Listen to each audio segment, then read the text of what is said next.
il-rabta tiegħi mal-ħajja f'Għawdex hija meta bħala tifel xkejken niftakar din ir-rivista interessanti tasal id-dar bil-posta u kont nieħu pjaċir niftaħha u nqalleb il-paġni u nara x'artikli fija, mod partikolari fejn tidħlu l-istorja ta' Għawdex, il-kultura, dak li qiegħed jiġri u anke l-letteratura u sintendi ritratti, l-istampi u b'mod partikolari ritratti antiki li minn żmien għal ieħor kienu jidhru fija.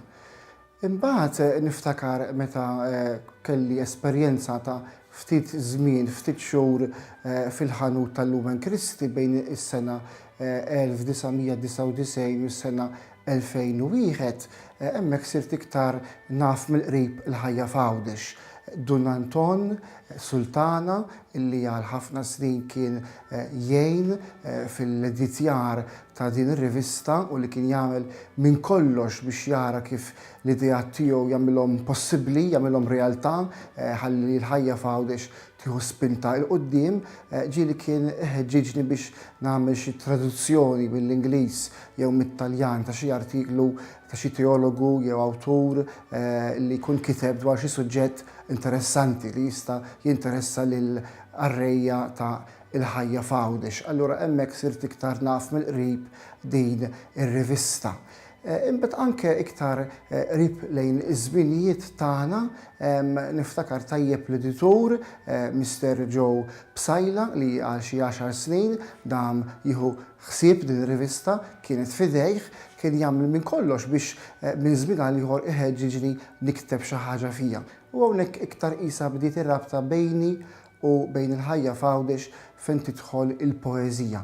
Il-poeżija marbuta ma' Għawdex.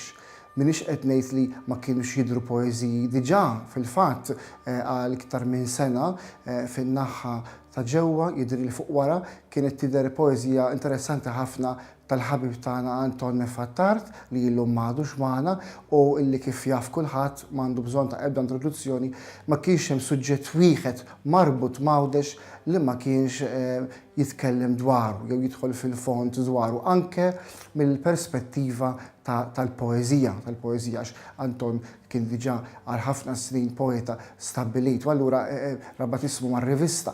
Jien għamilt kuraġġ għalkemm fis-snin ħafna iżgħar meta Mr. Psajla kien suġġeri li nikteb poeżija dwar kull raħal ta' Għawdex jew nkella dwar postijiet partikolari mill-pajsaġġ Għawdxi. Forsi wieħed din ma jsejħilix poeżija iktar xi taqbila marbuta dwar Għawdex, imma intendi tidħol ukoll l-esperjenza ta' kif wieħed iħares lejn Għawdex u aħna bħala Għawdxin l-Għawdex inħarsu lejh mhux bħala xi ħaġa barranija, xi ħaġa l barra minna, anzi imma bħala parti mill-ħajja tagħna. U allura hemmhekk jiena stajt nikteb dwar postijiet f'Għawdex, postijiet interessanti f'Għawdex, b'mod partikolari l-irħula tagħna jew irkejjen partikolari b'ħafna storja dwar Għawdex u akkumpanjati minn ritratti sbieħ ta' Joe Zammit u anke ta' oħrajn diversi kien tidher din il-kantuniera biex ngħidula hekk ta' letteratura Għawdxija. Hemmhekk naħseb l-iktar kienet ir-rabta tiegħi mal-ħajja f'Għawdex. Minn żmien għal żmien xi suġġett interessanti, xi anniversarju marbut ma' xi parroċċa f'Għawdex jew marbut mal-istorja ta' Għawdex li kien jolqot l-interess tiegħi dwaru wkoll kont nikteb mill-aħjar li nista' billi niġbor tarif minn hawn u minn hemm f'artikli mingħajr tul partikolari. Niftakar li Don Anton dejjem kien jgħidli ittawwalx ħafna imma propju prova irrifletti iktar jew enfasizza iktar fejn jidħlu dettalji jew anedotti interessanti li jistgħu jorqtu lil qarrej, anki jekk forsi affarijiet minn fuq fom il-poplu. Ekku, affarijiet interessanti oħrajn li ktibt dwarhom kien anki dan l-aħħar meta mbagħad il-ħajja f'Għawdex għaddiet f'idejn Francesco Pio Attart illi wkoll forsi kien jagħtini xi idea biex nikteb dwar xi ħaġa li jkollu f'moħħu jew iħeġġiġni naħseb ftit fuqha imbagħad meta jasal il-waqt jew jekk tkun il-poeżija meta jasal il-muża inħażes xi ħaġa kif naf.